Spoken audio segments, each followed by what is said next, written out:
चुके हैं। और अगर हम दोनों ने मतलब दो लोगों ने प्लेंटिफ और डिफेंडेंट ने कोई आपस में ऐसा एग्रीमेंट कर लिया है जिससे फाइनली थर्ड पर्सन को कोई नुकसान पहुंचेगा, तो भी कोर्ट देखेगी, क्योंकि कोर्ट जो है वो हमारे सारे राइट्स की प्रोटेक्टिव गार्डियन होती है, ठीक है। तो इसलिए कोर्ट ये पहले देखेगी, उसको फुली एनालाइज करेगी, और अगर उसको जरूरत पड़ी किसी भी जगह पे कि भाई मुझे यहाँ पे सेटिस्फाई करो by production of any kind of document, इधर डॉक्यूमेंट्री और टेस्टामेंट्री, तो फिर कोर्ट उसको भी बुलवा सकता है। लेकिन ये बहुत ही ज्यादा कम सूरतों में ऐसा होता है, लेकिन हम लोगों ने तो पेपर देना है, तो उसके लिए हम लोगों ने ये पढ़ना ही पढ़ना है, ठीक है। नेक्स्ट हमारे पास आ गया। मैडम इसमें जो जी सर। अबेंडन का है इसकी एग्जांपल दे दें। ठीक है सर, मेरा एक दावा है अबैंडनमेंट के लिए, भी मैं एग्जांपल देने लगी हूँ। मेरी एक प्रॉपर्टी है जो कि 10 मरले की है, ठीक है, और इसके ऊपर ना दो लोगों ने आके कब्जा कर लिया है। अब इन दोनों लोगों के खिलाफ मैंने कोर्ट में ना सूट दायर कर लिया है। मैं प्लेंटिफ हूँ और ये दो लोग जो है ना वो डिफेंडेंट है। अब ना ये जो आपको पता है ना कि अगर सेम कास्ट हो या एक ही गांव के लोग हों या एक ही विसिनिटी के लोग हों, तो अगर कोई बड़ा बुजुर्ग ले आए रिस्पेक्टेबल ऑफ विसिनिटी, तो हम लोग एक दूसरे की बात मान लेते हैं, क्योंकि हमारी ये सोसाइटी का ही ये असूल है, ठीक है। अब हुआ क्या कि इन दोनों ने कब्जा किया था। इसमें से एक बंदा ना उसने मेलाफाइडली उस जगह पे कब्जा किया था, जबकि दूसरा ना उस प्रॉपर्टी को खरीदना चाहता था। और इसने ये इंटेंशन ना मेरे साथ पहले भी जाहिर की हुई है कि हाँ भाई मैं तुम्हारी प्रॉपर्टी को ना खरीदना चाहता हूँ, ठीक है। अब अब जब इन दोनों ने कब्जा कर लिया ना, तो ये बंदा जो D2 है, ये अपने साथ कुछ अजीजों को ले आया कि भाई, या इलाके के लोगों को ले आया कि भाई हम लोगों ने ना आपसे मिस्टर एक्स, हमने आपसे प्रॉपर्टी खरीदनी है। तो मैंने कहा ठीक है, आप मुझसे प्रॉपर्टी खरीद लें, लेकिन मैं आपको करंट मार्केट वैल्यू से ना 5% ज्यादा पैसे लूंगी। क्यों? क्योंकि आपने तो मेरे खिलाफ कब्जा किया हुआ है, मैंने आपके खिलाफ सूट दायर किया हुआ है, तो अब इस वजह से उसने कहा ठीक है, लेकिन ना मैंने प्रॉपर्टी 10 मरले नहीं खरीदनी, मैंने सिर्फ और सिर्फ ना 8 मरले खरीदनी है, ठीक है, बाकी 2 मरले भी रहते हैं यहाँ पे। अब क्या हुआ कि ये जो डिफेंडेंट है, मैंने कहा हाँ ठीक है, अब सूट तो मेरा कोर्ट में चल ही रहा ना, suit for recovery of possession. लेकिन अब जो है मैं कोर्ट के अंदर ये कहूंगी कि सर मतलब कोर्ट जैसा, मुझे डिफेंडेंट नंबर 1 से अपनी जो ये रिमेनिंग 2 मरलाज है ना वो हासिल करनी है। इसकी हद तक मेरा suit for recovery of possession of immovable property को चलाया जाए, जबकि बाकी का जो इतना हिस्सा है ना उसकी हद तक मैं अपने क्लेम को विड्रॉ करती हूँ। अगर वो शख्स ये कहता है कि भाई मेरे खिलाफ कोई भी किस्म की, कुछ किसी भी किस्म की कोई डिक्री ना आए, मेरा किसी भी चीज में कोई नाम ना आए, एक ये सूरत हो सकती है। या फिर मैं उससे कोर्ट में जाके ये कह देती हूँ मैंने इससे 8 मरले की प्रॉपर्टी जो है वो बेचती है, और ये जो 8 मरले की प्रॉपर्टी है मैंने मार्केट वैल्यू से 5% ज्यादा ही लिया, तो इससे मुझे फायदा हो रहा है। अब मुझे जो जितना रिमेनिंग क्लेम है ना वो मेरा इन 2 मरलों की हद तक है, तो कोर्ट मुझे अलाउ कर सकती है। क्यों? क्योंकि कोर्ट ने यहाँ पे देखना है कि प्लेंटिफ क्या चाह रहा है। और मैंने आप लोग को पहले ही निशान लगवाया कि जो रूल 1 है वो स्पेसिफिकली किसके बारे में है, प्लेंटिफ के बारे में, ठीक है। लेकिन अगर यहाँ तक आप लोगों को समझ आ गई है, प्लीज सर जिन्होंने सवाल पूछा था वो अबेंडनमेंट ऑफ क्लेम की, कि मैंने जिससे जी मैडम यहाँ प्रॉपर्टी में तक समझ आ गया मुझे। ठीक है, इसको फिलहाल यहाँ तक ही रखते हैं, क्योंकि अदरवाइज वो फिर बात कहीं और निकल जाएगी। नेक्स्ट है हमारे पास। मैडम सॉरी, एक्सप्लेन कीजिएगा ये जो आपने जी 3-4 प्लेंटिफ हूँ और इनमें से एक अगर जो है वो अपनी हद तक विड्रॉ करना चाहता है और दूसरे ना करना चाह रहे हूँ, तो फिर उसको ले जाया जाएगा और परफॉर्मा डिफेंडेंट बना के ट्रांसपोज कर दिया जाएगा। हाँ जी, उसको परफॉर्मा डिफेंडेंट बना दिया जाएगा, और परफॉर्मा डिफेंडेंट वो वाला बंदा होता है जिसके खिलाफ बाकी प्लेंटिफ्स को कोई क्लेम हासिल नहीं, वो कोई क्लेम नहीं कर रहे होते, या फिर उसकी प्रेजेंस जो है वो मस्ट है। हम लोगों ने फाइनली जो डिटरमिन होनी है ना एग्जीक्यूटेबल डिक्री, उसको डायरेक्टली उसके खिलाफ नहीं इन्फोर्स करवाना, तो उसको कोर्ट प्रोटेक्टिव मेजर लेके उसको परफॉर्मा डिफेंडेंट के अंदर ट्रांसपोज कर सकती है। जैसे मिसाल के तौर पे मलिक उस्मान हो गए, आमना बेग हो गई हमारे पास, और हमारे साथ अस्मा हो गई, बुशरा हो गई, और मैं, एक हुमा, एक इज़ा, ठीक है। अब ये सारे लोग हैं, इन सब ने सूट दायर कर दिया, ठीक है, सूट रिगार्डिंग अ प्रॉपर्टी। अब इसमें से मैं कहती हूँ नहीं नहीं, ये प्रॉपर्टी में ना मेरा इंटरेस्ट नहीं है, इसकी वैल्यू भी इतनी कम है, मैं कहाँ पे 20 साल धक्के खाऊंगी, फिर मुझे इंसाफ मिलेगा। तो ना मैं जरा डर जाती हूँ कि 20 साल मैं वकीलों की फीसें वगैरह दूंगी। तो अब बाकी सब लोग कहते हैं नहीं, हम लोगों ने इस सूट को चलाना है, तो मैं कोर्ट के पास जाती हूँ, मैं कोर्ट को कहती हूँ जी मैंने अपनी हद तक ना विड्रा करना है। तो कोर्ट को ये लगता है कि ये है, आज है, कल पता नहीं, मतलब इसमें आगे आके दोबारा रोला वगैरह ना डाल दे या फर्दर किसी और स्टेज पे चैलेंज ना कर दे। तो कोर्ट मुझे ये कहेगा कि मैडम आपको हम ऐसा करते हैं कि हम लोग प्लेंटिफ से उठा के ना डिफेंडेंट की लिस्ट में ट्रांसपोज कर देते हैं, और वहां पे आपका स्टेटस जस्ट ऐसा होगा कि आप वहां पे मौजूद हैं, लेकिन कल को अगर कोई डिक्री आ गई आपके खिलाफ तो एग्जीक्यूट नहीं होनी, क्योंकि इनिशियली आप कौन थी, प्लेंटिफ थी, तो आपका जस्ट नाम वहां पे रहेगा। हाँ, अगर कल को कोई ऐसी लाइबिलिटी आती है जो कि आप सबकी कॉमन इंटेंशन की वजह से आई थी, ये वैसे मैं क्रिमिनल का वर्ड यूज कर रही हूँ, यहाँ पे करना नहीं चाहिए, लेकिन फिर भी मैं यहाँ पे आपको जस्ट क्लैरिफाई करने के लिए कर रही हूँ। कोई ऐसी लाइबिलिटी आती है जिसके अंदर मैं आपको डैमेजेस देने ही पड़ेंगे, क्यों, क्योंकि आपने इनिशियली उनके साथ थी, तो फिर कोर्ट मुझसे इन्फोर्स करवा सकता है, मुझसे वो डिग्री इन्फोर्स करवाने के लिए मेरी लाइबिलिटी की हद तक जितना भी उसके अंदर क्लेम था ना, चाहे इसमें से किसी भी एक पॉइंट की हद तक था, तो कोर्ट मुझसे वो रिकवरी वगैरह करवा सकता है। और अगर फर्ज करें मैं यहाँ से निकाल दी हूँ, मैंने विड्रा कर लिया अपना क्लेम, तो अब मेरी कोर्ट ने ये देखा कि इसकी जरूरत नहीं है, कोर्ट ने मुझे अलाउ कर दिया सिंपल, भाई आप विड्रा कर ली, ठीक है। लेकिन अगर एक शख्स है ना, वो कहे कि मैं ये सारा क्लेम विड्रा करना चाहता हूँ, और इस सारे क्लेम में सारे प्लेंटिफ्स का ही इक्वली हक है, तो फिर कोर्ट कहेगा पहले कि आप इन सब की लेके आओ कंसेंट। अगर तो ये सब लोग कंसेंट देते हैं तो आप इसको विड्रा कर सकते हो, अगर कंसेंट नहीं देते तो आप विड्रा नहीं कर सकते। यानी कि ये जो मैंने आपको मिसाल दी है ना, इसमें मैंने आपको 3 कंडीशंस बताई हैं। पहली वो जो ट्रांसपोजिशन वाली थी, जिसके अंदर जस्ट मैं खुद का क्लेम कर रही थी, उसमें बाकी प्लेंटिफ्स जो थे वो इंक्लूड नहीं थे।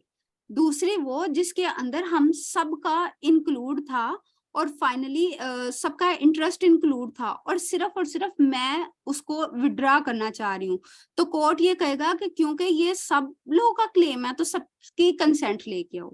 और तीसरी ये कि सब लोगों में से कोई ज्यादा लोग करना चाह रहे होंगे इसमें से, तो फिर वो बाकी लोगों की कंसेंट लेंगे।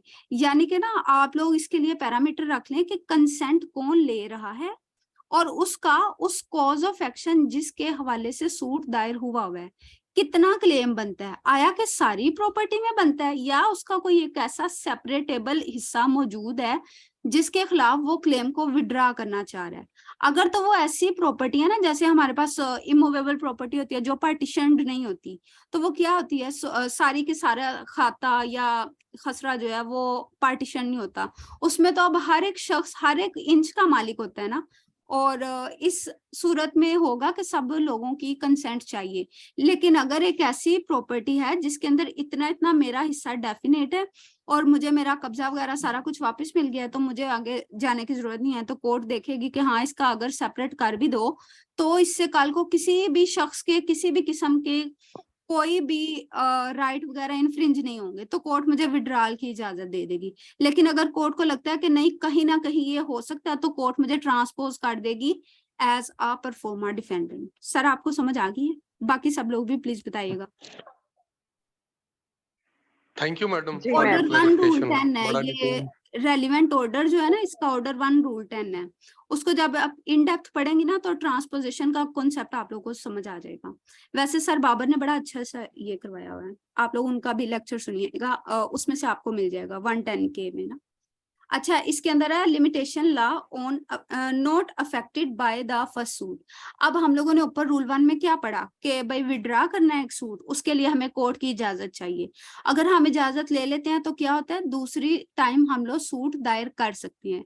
लेकिन अगर हम लोग इजाजत नहीं लेते ना, तो हम लोग दोबारा सूट कोर्ट में ला सकते हैं, और दूसरा हमें कॉस्ट भी पड़ सकती है।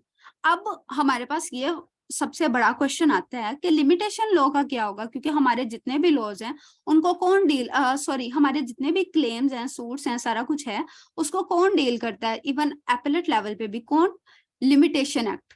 तो अब वो ये कह रहा है कि क्या विड्रॉल करने की वजह से हमारा जो फर्स्ट सूट हम लोगों ने विड्रॉ कर लिया, तो सेकंड सूट का लिमिटेशन का सेकंड सूट के ऊपर क्या असर पड़ेगा। तो इसका ये जवाब है कि अगर एक प्लेंटिफ है, उसने कोर्ट की परमिशन के साथ अपना सूट जो है वो विड्रॉ कर लिया, तो फिर ऐसा ही समझा जाएगा कि उसने जो पहला सूट है वो दायर नहीं किया, और जितना उसका रिमेनिंग पीरियड रह गया ना, सिर्फ और सिर्फ वो उतने पीरियड में अपना नेक्स्ट यानी कि सबसीक्वेंट सूट लाएगा। अगर वो उससे डिले कर देता है तो फिर या उसको कंडोनेशन ऑफ डिले वगैरह, सॉरी कंडोनेशन ऑफ डिले नहीं, यहाँ पे आना ऑर्डर 7 रूल 6, उसके तहत उसको अपनी एक्सप्लेनेशन देनी पड़ेगी। ठीक है, क्योंकि सूट के केस में क्या होता है कि हम लोग क्या करते हैं, ऑर्डर 7 रूल 6 के तहत ये लिख देते हैं कि भाई मैं कोर्ट में देर से क्यों पहुंचा, लेकिन कंडोनेशन ऑफ डिले की एप्लीकेशन हम अपील वगैरह या उसके साथ देते हैं, एप्लीकेशन वगैरह के साथ। ठीक है, इस डिफरेंस को भी ना आप लोगों ने याद रखना है कि क्या सूट के साथ हम कंडोनेशन ऑफ डिले की एप्लीकेशन दे सकते हैं। उसका जवाब है नहीं, क्योंकि हम लोग ऑर्डर 7 रूल 6 के तहत अपनी प्लेंट के अंदर ही ये रीजन लिखेंगे कि हम कोर्ट में क्यों लेट आए। ठीक है, और वो सेटिस्फैक्ट्री अगर कोर्ट को लगेगी तो ठीक है, अगर नहीं लग पाई तो फिर हमारी वहां पे रिजेक्शन ऑफ प्लेंट हो जाएगी।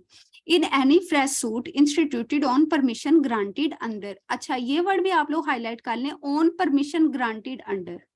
ठीक है, द लास्ट प्रीसीडिंग रूल, और इसके साथ आप लोग अगर मजीद कुछ ऐड करना चाहें तो वही लाइन ऐड कर लें कि has attend the permission to reinstitute the suit, ये वाली लाइन। ठीक है, ये गालबन इसके सब रूल 2 के अंदर है। The plaintiff shall be bound by law of limitation in the same manner as if the first suit has not been instituted. आप लोग पेपर में यही लाइन इसी तरीके से लिख लीजिएगा तो ये ज्यादा बेटर है। यानी कि ऐसा इसका समझा जाएगा कि लॉ ऑफ लिमिटेशन जो है वो कभी अप्लाई ही नहीं हुआ फर्स्ट सूट पे, यानी कि फर्स्ट सूट जो है वो कभी इंस्टीट्यूट ही नहीं हुआ। Compromise of suit where it is proved, अब ये प्रूव्ड के वर्ड को आप लोग हाईलाइट कर लें, to the satisfaction of the court that a suit has been adjusted wholly or in part, यानी कि या तो पूरा जहां पे कोर्ट में ये चीज प्रूव हो जाए कि कोई भी सूट जो है वो या तो पूरे का पूरा या उसका कुछ हिस्सा जो है वो एडजस्ट हो चुका है, और उसके क्या मोड्स हैं, लॉफुल एग्रीमेंट और कॉम्प्रोमाइज, या तो लॉफुल एग्रीमेंट के जरिए या फिर कॉम्प्रोमाइज के जरिए। अब अगर आप लोगों ने अपने इस क्वेश्चन को मजीद ब्यूटीफाई करना है तो यहाँ पे आप लोग अपना जो है ना कॉन्ट्रैक्ट एक्ट उसका रेफरेंस भी दे सकते हैं कि किस तरीके से एक एग्रीमेंट जो है वो लॉफुल होता है। वही सारे बेसिक सेक्शन 10 वाले इंग्रेडिएंट्स ना कॉन्ट्रैक्ट एक्ट के वो यहाँ पे आ जाएंगे।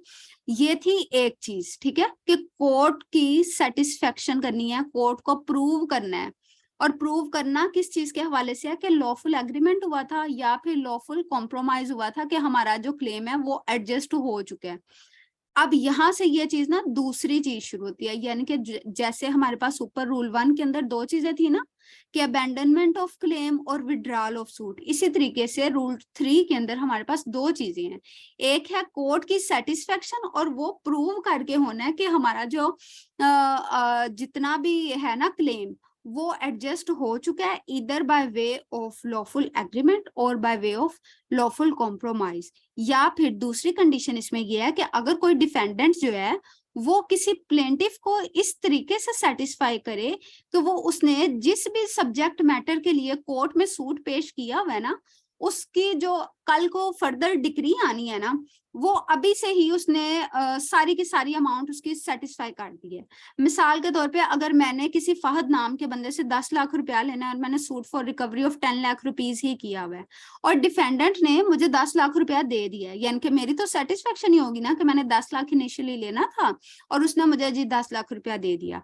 तो अब इसकी बेसिस पे हम लोग कोर्ट में आएंगे, कोर्ट में ये सेटिस्फाई करेंगे कोर्ट को, अगर फर्स्ट केस है तो प्रूव करके, अगर सेकंड केस है तो वैसे ही कोर्ट को ना बता देंगे कि भाई बताएंगे कैसे, डिफेंडेंट आके वो प्रूव वो चीजें फ्राहम करेगा कोर्ट के अंदर कि उसने कैश में पेमेंट की है या ऑनलाइन ट्रांजैक्शन की है या बैंकिंग कोई चेक वगैरह दिया है, ठीक है।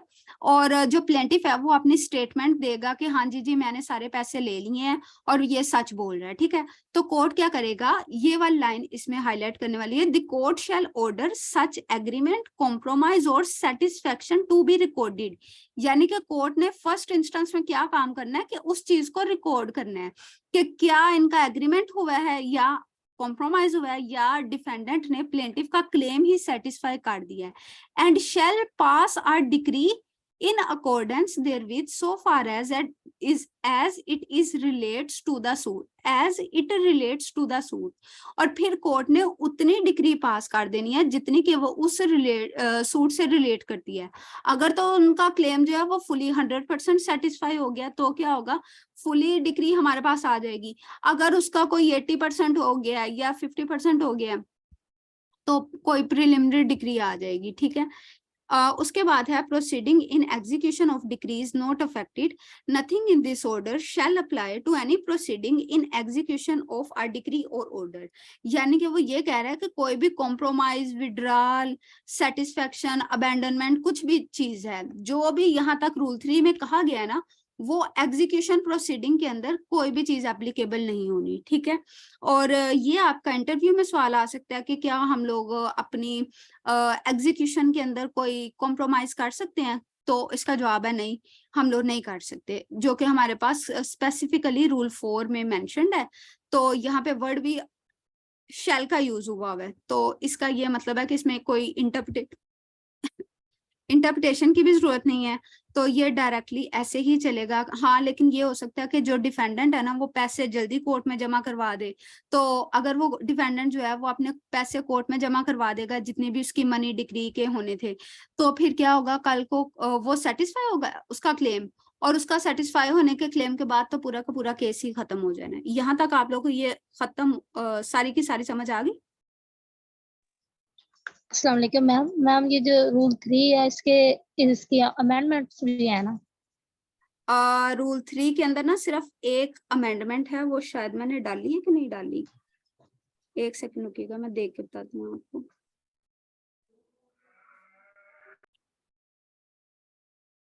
सॉरी, वो ना 3 वर्ड्स हैं, मैं अमेंडमेंट डालना भूल गई हूँ इसकी, आपको वैसे मैं लिखवा देती हूँ। आफ्टर रिकॉर्डिंग रीजंस है, 1 मिनट मैं डबल चेक कर लूँ इसको। मैम जी हमारे पास तो बहुत लंबा चौड़ा लिखा हुआ है, 2 पैराग्राफ जिसमें 2 प्रोवाइजो दी हुई है हाई कोर्ट अमेंडमेंट लाहौर के नाम से। हाँ जी, लेकिन उसके नीचे आप देखें ना 1937 लिखा होगा या कोई इसी तरीके से पुराना साल, मैं आपको बताती हूँ 1 मिनट की, वो तब का है नहीं हमारे पास।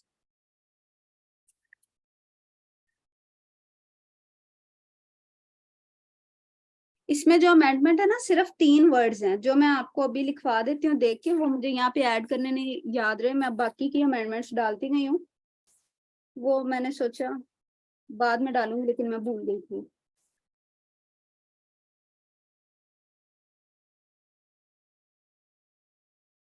इसमें वर्ड है आफ्टर रिकॉर्डिंग रीजंस, और ये आना कहाँ पे है, ये रूल जो हमारे पास है ना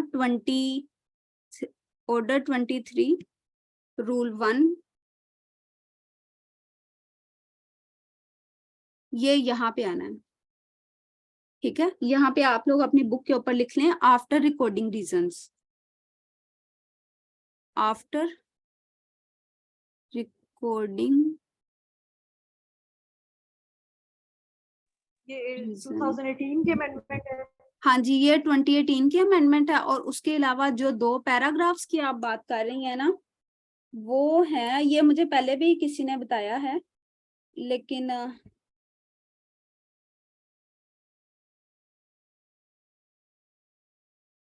हाँ, इसके नीचे लिखा हुआ है 21/7/1937। आप लोग सब लोग जिनके पास ये है ना वो डबल चेक कर लें। तो 1937 की अगर आज तक एप्लीकेबल होती ना तो फिर हमारे सबकी बुक्स के अंदर होनी थी। ये वाली अमेंडमेंट मेरे पास नहीं है मेरी बुक में, तो अगर तो किसी और शख्स के पास ये वाला है सारा कुछ तो फिर आप मुझे बता दें, अदरवाइज इन दोनों प्रोवाइजो को मैं नेक्स्ट क्लास में पढ़ दूं क्योंकि ये थोड़े से लेंथी हैं और मैंने पहले पढ़े नहीं हुए। वैसे अगर आप लोगों में से कोई बंदा रीड आउट इट अलाउड करना चाहता है तो कर लें। वैसे ये 1937 की है क्योंकि इसके नीचे ब्रैकेट में लिखा हुआ है।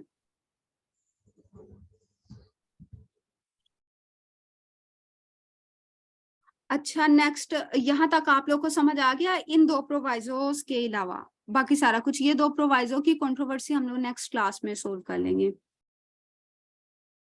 अच्छा, ये मैंने आप लोगों के लिए 3-4 सवाल लिखे हैं। पहला सवाल तो एज यूजुअल वही है, how many rules are there. उसके बाद what are the ground for withdrawal of suit or abandonment of claim. ये जो वो मैंने क्लॉज में बताया था ना, क्लॉज ए और 2 में कि फॉर्मल डिफेक्ट होना चाहिए या द रीजनेबल ग्राउंड। तो उसके अंदर जो फॉर्मल डिफेक्ट है ना, उसके अंदर जो मैंने आप लोगों को एग्जांपल दिया, आप लोग वो कोट कर सकते हैं। और अदर रीजनेबल ग्राउंड, उसके लिए ना मैंने काफी ज्यादा बुक्स देखी हैं, लेकिन उसके अंदर अगर आप ये कहें ना कि हमें कोई डेफिनेट एग्जांपल मिल जाए, तो वो मुझे नहीं मिली।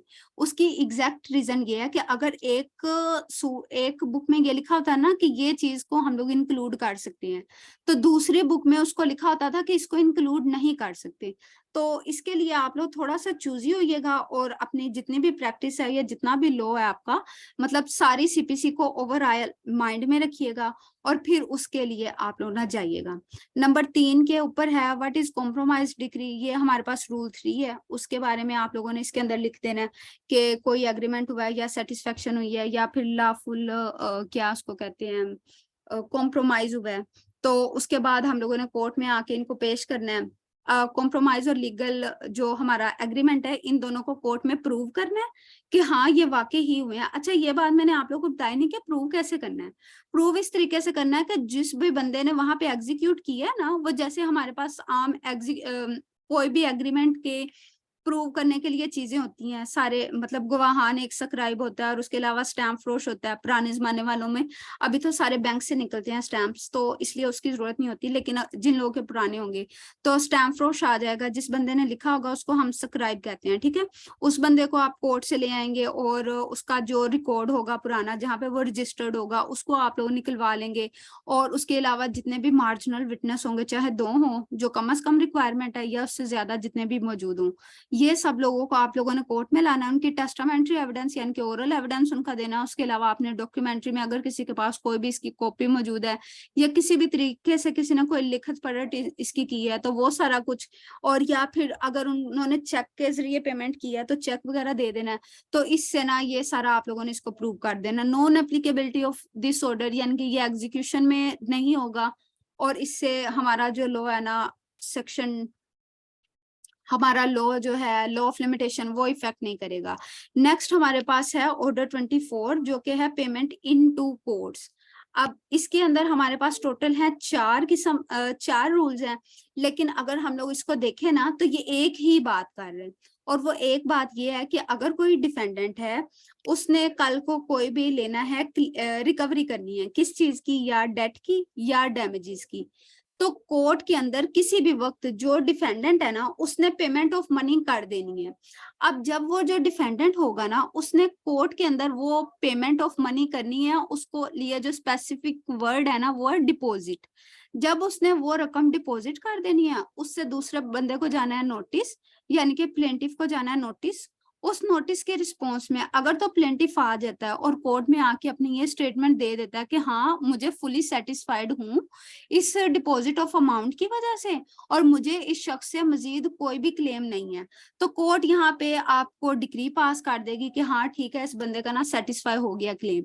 लेकिन अगर वो डिफेंडेंट कहता है नहीं ये इन पार्ट हुआ है, यानी कि ये पूरा मेरा क्लेम नहीं इस बंदे ने मुझे दिया, बल्कि उसमें से कुछ हिस्सा दिया है, फिर कोर्ट इस चीज के क्वेश्चन को देखेगी कि आया इस सूरत में प्लेंटिफ का सारा क्लेम जो है वो पे हो चुका है या नहीं हुआ, सॉरी सारे का सारा क्लेम जो है वो फुलफिल हो चुका है या नहीं हुआ। अगर तो उसका सारा क्लेम फुलफिल है और ये कोर्ट को लगता है, तो कोर्ट इस मैटर के ऊपर डिसाइड करेगी। और उसके बाद डिपॉजिट की डेट से लेके ऑनवर्ड जितनी भी होंगी ना तरीहें वगैरह, उस टाइम पे जितना भी उस डिफेंडेंट का खर्चा हुआ है ना, तो कोर्ट ने जब फाइनल डिक्री पास करनी है ना, यहाँ पे कॉस्ट की सूरत में वो डिक्री जो है वो सारी की सारी कॉस्ट पड़नी है प्लेंटिफ को, क्योंकि वो यहाँ पे झूठा क्लेम कर रहा है। अच्छा, यहाँ पे ना अजान होने लगी है, जरा 5 मिनट वेट कीजिएगा।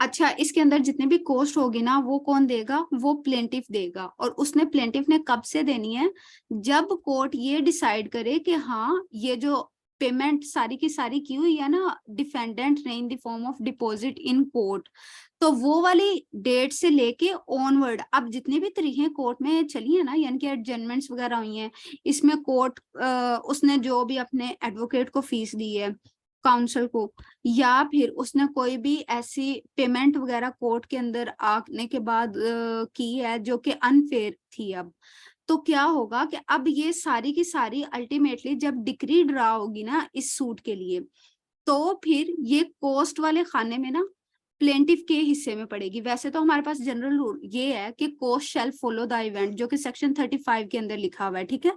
लेकिन अब ये एक स्पेसिफिक सूरत है जहां पे उन्होंने कैटेगरिकली मेंशन कर दिया है कि नहीं, यहाँ पे हमेशा ये नहीं होगा कि क्योंकि डिफेंडेंट के खिलाफ कोई केस जा रहा था तो अब डिफेंडेंट ही इसका लायबल है, नहीं।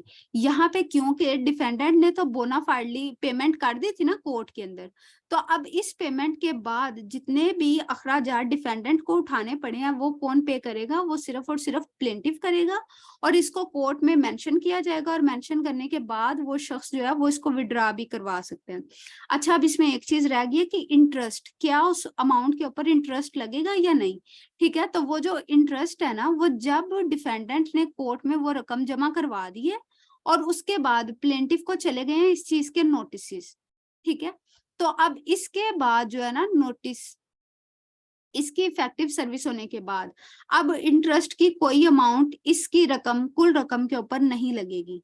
इस चीज को मैं दोबारा रिपीट कर रही हूँ कि डिफेंडेंट ने अगर पेमेंट नहीं की कोर्ट के अंदर, उससे पहले वाले जितना भी टाइम है ना उसके अंदर इंटरेस्ट लगेगा। यानी कि अगर उसका 5 लाख रुपया था और उसके ऊपर कोई 2% या 3% उसको अलाउ हुआ है इंटरेस्ट लगाना, तो वो शख्स क्या करेगा, वो कोर्ट में इंटरेस्ट लगाए। कोर्ट जो है वो फाइनली जब केस डिसाइड करेगी उसके ऊपर इंटरेस्ट लगाएगी। लेकिन जब प्लेंटिफ के ऊपर सर्विस हो चुकी है और अब वो खुद पैसे विड्रॉ करवाने नहीं आया, तो क्या होगा, तो फिर डिफेंडेंट इस चीज का लायबल नहीं है कि भाई वो इसके प्लेंटिफ के कामों का भी सरदर अपने ऊपर ले, ठीक है।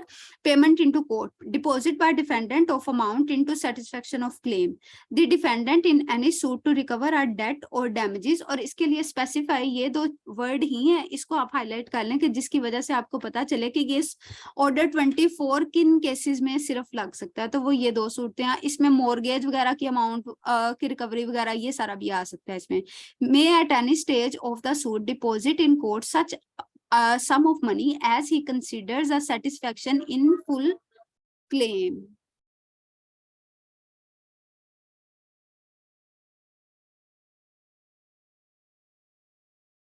अच्छा, यहाँ पे एक और वर्ड है eight any stage of suit, इस चीज को भी हाईलाइट कर लें आप कि किसी भी स्टेज ऑफ सूट पे जो डिफेंडेंट है ना वो कोर्ट में आके पेमेंट कर सकता है। Deposit in court such sum of money as he consider satisfaction in full of the claim, यानी कि इसमें जो सारी की सारी बात है ना वो सिर्फ डिफेंडेंट की। डिफेंडेंट को ये लगता है कि अगर मैं इतने पैसे कोर्ट में जमा करवा दूंगा ना तो इससे जो प्लेंटिफ है इसका फुली सेटिस्फेक्शन हो जाएगी, तो वो बंदा कोर्ट में आके अपने जितने भी अमाउंट उसकी बनती है वो डिपॉजिट करवा देगा। Notice of deposit shall be given through the court by the defendant to the plaintiff, यानी कि कोर्ट जो है जो डिफेंडेंट है वो इस चीज का नोटिस कि मैंने पैसे जमा करवा दिए हैं वो कोर्ट के जरिए प्लेंटिफ को भेजेगा। And the amount of deposit shall be paid to the plaintiff on his application, तो फिर प्लेंटिफ जो है वो एप्लीकेशन देगा for withdrawal of money so deposited by the defendant, और फिर उसको कोर्ट अलाउ करेगी। लेकिन हाँ, अगर उसके और दावेदार आ गए हैं ना, एक से ज्यादा लोग आ गए हैं, तो कोर्ट पहले वो कंट्रोवर्सी रिजोल्व करेगी और फिर ये डायरेक्ट करेगी कि किस प्लेंटिफ ने कितने पैसे लेने हैं वहां से। Interest on deposit not allowed to plaintiff after notice, no interest shall be allowed to plaintiff on any sum deposited by the defendant from the date of receipt of such notice। और जब एक plaintiff है उसको इस चीज का notice आ चुका है कि हाँ डिफेंडेंट ने पैसे जमा करवा दिए हैं, तो उसके बाद कोई भी इंटरेस्ट की रकम ना उसके ऊपर ऐड नहीं होगी। whether the sum deposited is in full of claim or fall short thereof, वो पूरी की पूरी मनी थी या उसमें से कोई हिस्सा था। अगर तो कोई हिस्सा है ना तो वो उस हिस्से की हद तक वो जो है पैसे जो जितने भी डिपॉजिट हुए हैं वो उसके ऊपर इंटरेस्ट नहीं लगेगा। नंबर 4, ये सबसे इंपॉर्टेंट है इसमें, procedure where plaintiff accept deposit at satisfaction in part, where the plaintiff accepts such amount as satisfaction in part only of his claim, he may prosecute his suit for the balance। जहां पे plaintiff को ये लगता है कि हाँ उसने कुछ हिस्सा सेटिस्फाई कर दिया लेकिन उसका बाकी का हिस्सा रहता है, तो plaintiff क्या करेगा, वो प्रोसिक्यूट करेगा अपनी रिमेनिंग अमाउंट के लिए। And if the court directs that the deposit bye the defendant was a full satisfaction. अच्छा, अगर तो कोर्ट यहाँ पे डिसाइड कर दे कि नहीं, जितने भी डिफेंडेंट ने पैसे दिए थे ना वो सारे के सारे फुली सेटिस्फाइड है of the plaintiff's claim, the plaintiff shall pay. अब ये देखें, ये वो वर्ड है जो मैं कोस्ट वाले के साथ रिलेट कर रही थी। The plaintiff shall pay the cost of the suit incurred after the deposit, यानी कि पैसे जमा करवाने के बाद, and the cost incurred previous thereto, और उस एक तो जब जमा करवाया और उसके बाद सारे का सारा time, so far as they were caused by the in excess of plaintiff's claim, और फिर इससे कितना, जितने के उस प्लेंटिफ के क्लेम से ज्यादा थे। ठीक है, इस सारे के सारे को क्या करेगा कोर्ट, ये जब अपनी डिक्री पेश करेगा पास करेगा ना तो उसके अंदर कोस्ट सारी डालेगा प्लेंटिफ को। Procedure where he accepts its satisfaction in full, जहां पे डिफेंडेंट प्लेंटिफ को ये लगता है कि इसने पूरे के पूरे पैसे जमा करवा दिए हैं, तो क्या होगा, where the plaintiff accept such amount as satisfaction in full of his claim, he shall present to the court a statement. तो इसमें क्या करेगा, वो कोर्ट के पास जाएगा और इसके लिए एक टू दैट इफेक्ट एक स्टेटमेंट रिकॉर्ड करवाएगा, and such statement shall be filed, और ये कोर्ट में फाइल की जाएगी, यानी कि वो रिटर्न देगा वहां पे ना, अगर वो बोल के दे रहा है तो उसको लिख लिया जाएगा। And the court shall pronounce judgment accordingly, और फिर उसके मुताबिक ही कोर्ट ने अपनी जजमेंट पास करनी है। And in directing by whom the court to of each party are cost of each party are to be paid, the court shall consider which of the parties is the most blame of litigation। वैसे ये general rule भी है लेकिन यहाँ पे उन्होंने दोबारा repeat कर दिया कि जब कोर्ट ने कोस्ट डाल रहे होना है ना तो कोर्ट ने ये देखना है कि कौन सी पार्टी के ऊपर ज्यादा ब्लेम था, फिर वो वाली पार्टी ही ज्यादा पैसे पे करेगी। इसके अंदर ये 3 इलस्ट्रेशंस हैं।